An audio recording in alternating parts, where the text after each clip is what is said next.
एक आदमी बर्फ बनाने वाली कंपनी में काम करता था।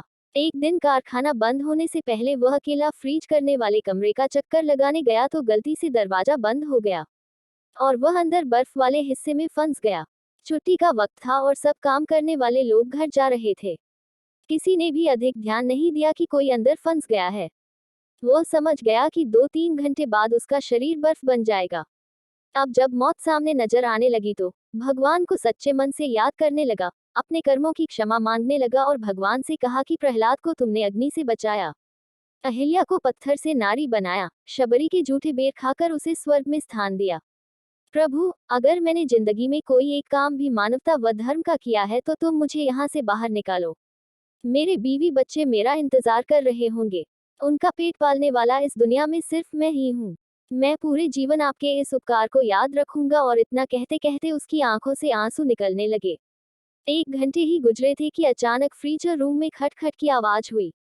दरवाजा खुला, चौकीदार भागता हुआ आया।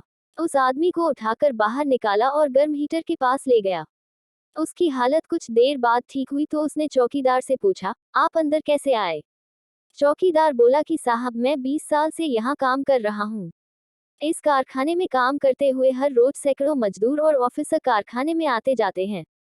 मैं देखता हूँ, लेकिन आप उन कुछ लोगों में से हो जो जब भी कारखाने में आते हो तो मुझसे हंसकर राम राम करते हो और हाल चाल पूछते हो और निकलते हुए आपका राम राम काका कहना मेरी सारे दिन की थकावट दूर कर देता है।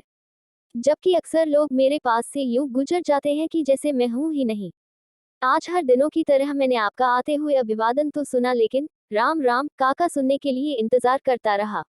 जब ज्यादा देर हो गई तो मैं आपको तलाश करने चल पड़ा कि कहीं आप किसी मुश्किल में ना फंसे हो। वह आदमी हैरान हो गया कि किसी को हंसकर राम राम कहने जैसे छोटे काम की वजह से आज उसकी जान बच गई।